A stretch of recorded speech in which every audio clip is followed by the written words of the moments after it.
안녕하십니까. 좋은 아침입니다. 오늘도 여호와의 회의에 오신 분들을 환영합니다. 또 한 주간이 주어졌습니다.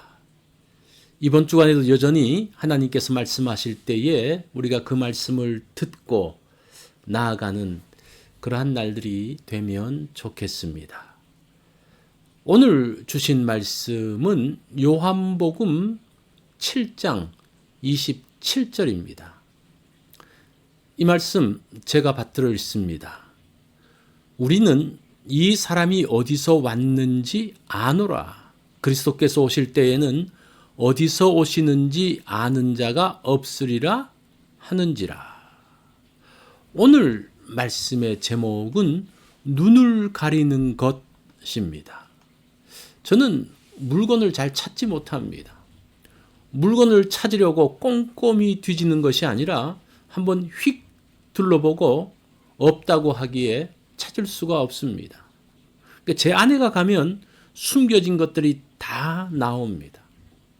아니라고 생각하고 보면 눈앞에 있어도 지나쳐버립니다. 엠마오로 가던 두 제자가 예수님과 함께 길을 가며 대화를 하면서도 알아보지 못했습니다. 그들은 예수님은 돌아가셨다고 굳게 믿고 있었기 때문입니다. 선입관은 눈을 가려 놓습니다.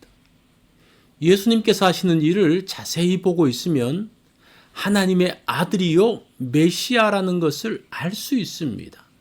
예수님의 권세 있는 말씀과 행하시는 표적이 그러합니다. 31절 말씀을 보면 무리 중에 많은 사람이 예수를 믿고 말하되 그리스도께서 오실지라도 행하실 표적이 이 사람이 행한 것보다 더 많으랴 하니. 많은 사람들은 예수님이 메시아라고 생각을 했습니다. 예수님이 행하신 기적은 메시아 표적으로 충분하기 때문입니다. 사람들이 예수님께서 메시아라고 믿으면서도 확신하지 못하는 것은 유대인들이 알고 있는 메시아에 대한 예언 때문입니다. 당시 랍비의 격언에 이런 말이 있습니다. 전혀 예고 없이 오는 것 세 가지가 있는데 메시아와 하나님의 은사와 전갈이다. 메시아는 전갈을 밟는 것처럼 예기치 못한 때에 호련히 오신다 라고 했습니다. 자, 27절 말씀을 한번 봅니다. 그러나 우리는 이 사람이 어디서 왔는지 아노라. 그리스도께서 오실 때에는 어디서 오시는지 아는 자가 없으리라 하는지라. 그 랍비의 격언을 그대로 이야기하고 있죠. 그런데 사람들은 예수가 누구이고 어디서 왔는지 잘 알고 있다는 겁니다. 갈릴리 나사렛에서 왔으며 그의 부모와 그의 형제들을 잘 알고 있습니다. 그래서 예수는 메시아가 될 수 없다고 합니다. 이 말이 사람들의 눈을 가리웠습니다. 그러나 예수님의 답변은 다릅니다. 28절로 29절 말씀을 봅니다. 너희가 나를 알고 내가 어디서 온 것도 알거니와 내가 스스로 온 것이 아니니라. 나를 보내신 이는 참되시니 너희는 그를 알지 못하나 나는 아노니 이는 내가 그에게서 났고 그가 나를 보내셨음이라 하시니. 메시아가 호련히 오는 것보다 더 중요한 것은 하나님께서 보내셔야 한다는 겁니다. 예수님은 하나님께서 자신을 보냈다고 주장하십니다. 유대인들은 호련히 오는 것만 중요하게 생각하다가 참 메시아이신 예수님을 보지 못했습니다. 오히려 호련히 온 거짓 메시아에 의해서 여러 번 미혹되었습니다. 예수님은 호련히 오시는 분이 아닙니다. 구약의 예언대로 오셨습니다. 메시아가 어느 곳에 태어나실 것을 말씀하셨습니다.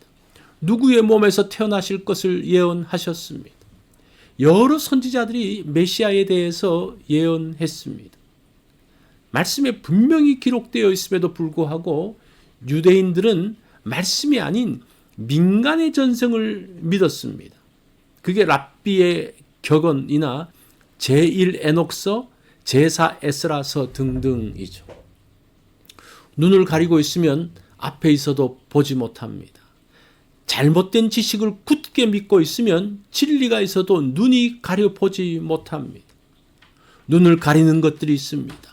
잘못된 지식입니다. 선입관입니다. 불신하는 마음입니다. 눈앞에 가리운 것을 치워야 합니다. 주님을 향해 닫혀진 마음을 활짝 열어야 합니다. 내 생각보다 말씀을 더욱 신뢰하기 원합니다. 나의 눈을 가리는 것은 무엇입니까? 내가 원하는 것, 나의 선입관, 취향 등이 눈을 가립니다. 오늘 그것들을 내려놓고 사람, 사물을 보기 원합니다. 이것이 오늘 여호와의 회의에서 주신 말씀입니다.